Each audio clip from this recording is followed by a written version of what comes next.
She thought it was just another rule to enforce. She had no idea this single tag would trigger a federal nightmare. Karen, the self-appointed enforcer of the Lakeside HOA, stood on the dock early that morning with a clipboard and a sense of power she loved too much. The lake was calm, sunlight cutting across the water, when her eyes locked onto a sleek patrol boat tied quietly at the far end. No HOA sticker. No visible permit. To her, that meant violation. Neighbors had whispered for days about the mysterious man who came only at dawn, never spoke much, and left the lake silent behind him. Karen didn't care about whispers. Rules mattered more than people to her. She marched forward and slapped a bright orange violation tag onto the boat's console. Unauthorized watercraft, she muttered, already imagining the fine. What she didn't read was the small metal plate near the helm. It wasn't decorative. It wasn't a brand. It was federal identification. As Karen walked away, satisfied, a man watched from across the lake. His face stayed calm, but his eyes hardened. He didn't remove the tag.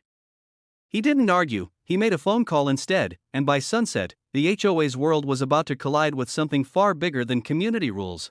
Karen felt proud that afternoon. She didn't know she had just crossed a line no apology could erase. By noon, word spread fast. Someone told her the boat belonged to a Navy officer. Another warned it wasn't just a hobby vessel.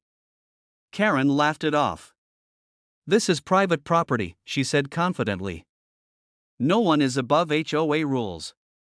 A letter arrived at the HOA office before evening. Calm. Professional. Clear. It requested immediate removal of the violation tag and a formal apology.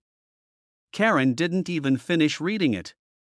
She dropped it into a drawer and locked it. She called an emergency HOA meeting instead. "We can't let outsiders intimidate us," she announced. "If we back down once, we lose control forever."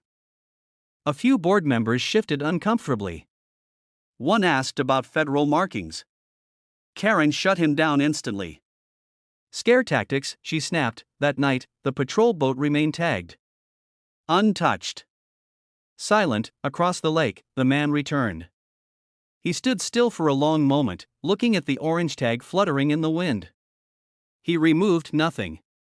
He documented everything. Karen slept peacefully, believing she had won. She didn't know that every hour the tag stayed in place was being recorded, logged, and escalated, and tomorrow morning, the lake would no longer feel so quiet. The lake woke up to engines, not loud.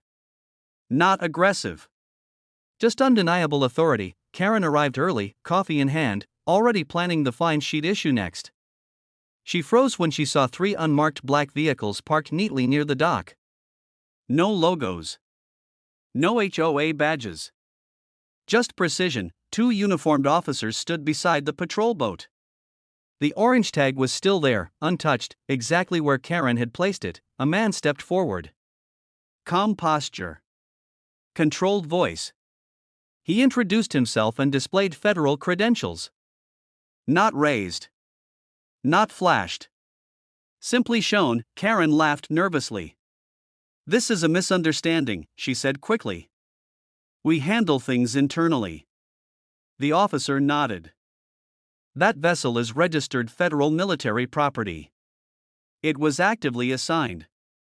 Karen's smile faded. "Assigned to what?"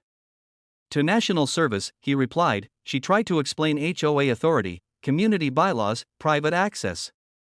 The officer listened politely, then asked one simple question: "Who authorized the tagging of this boat?" Every eye turned toward Karen. She felt something unfamiliar creep and uncertainty. The officer wrote nothing down yet. "We'll need records," he said. "Emails. Notices. Meeting minutes." Karen swallowed hard as the calm lake reflected something new. Consequences were no longer theoretical, they were standing right in front of her. Paper doesn't forget, and that's when Karen realized her mistake was permanent. Inside the HOA office, files were spread across the table. Every notice Karen had issued. Every ignored warning. Every email she had proudly sent asserting control. The officers didn't rush. They didn't accuse. They simply reviewed. One officer paused. "You were informed this boat was federal property," he said quietly. Karen tried to argue. "I didn't believe it was real." "That doesn't change the record," he replied. Board members sat frozen. Some avoided eye contact. Others stared at Karen, seeing her differently for the first time. The man who owned the boat finally spoke. Calm. Respectful. I asked for the tag to be removed peacefully. He said. I was ignored. Karen felt the room tighten around her. She had enforced rules for years without question. No one had ever challenged her power like this. The officer closed the folder. This is no longer an HOA matter. Those words landed heavier than shouting ever could. Outside, neighbors gathered silently. Phones were out. Whispers spread. The story was no longer controllable. Karen stood, suddenly small in her own office, realizing authority borrowed from fear collapses when truth walks in, and the truth had just arrived fully documented. Power didn't leave loudly, it slipped away while Karen was still speaking. The officers explained the next steps. Not arrests. Not threats. Oversight. Review. Federal follow-up. The kind that doesn't disappear. Karen tried one last defense. I was protecting the community. The Navy officer met her eyes. Protection without understanding becomes harm. The board voted quietly. Emergency motion. Temporary removal of enforcement authority pending review. Karen's badge was placed on the table. No one clapped. No one argued. Outside, the patrol boat was finally cleared.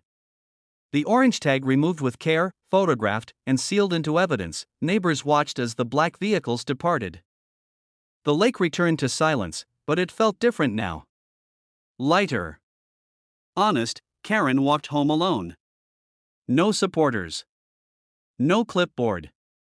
Just the echo of choices she could not undo. That evening, an email went out to the entire community. An apology. Official. Carefully written. Not by Karen. The man took his boat out at dusk, the water parting smoothly ahead of him, and for the first time, the lake felt like it belonged to everyone again. But the story wasn't over yet. The review didn't make headlines, but it changed everything quietly. Weeks passed. Federal findings were returned. The HOA revised policies. Transparency replaced fear. Karen resigned before the final vote could remove her. No one cheered. It wasn't that kind of victory. The Navy officer never bragged. Never explained details. He simply became another neighbor, waving politely, respecting the lake as he always had. People learned something important. Authority without humility is fragile. Power without listening eventually collapses. Karen moved away before summer ended. Her house sold quickly. Her name faded from meetings. The lake remained calm, but its story spread online. Not as drama. As a lesson, a single tag. One assumption. One refusal to listen, and a reminder that some lines are invisible until you cross them. She thought she was enforcing rules. What she really tagged was her own downfall. The community never forgot how close they came to disaster. They remembered the calm response, the professionalism, and the moment control shifted without a single raised voice. The boat still docks there sometimes. Quiet. Respectful. Untagged, and the lake remains peaceful, protected not by fear, but by understanding, and that was the final twist in this unbelievable HOA story. If you loved the drama, don't forget to like, subscribe, and drop a comment sharing your thoughts. It really helps this channel grow.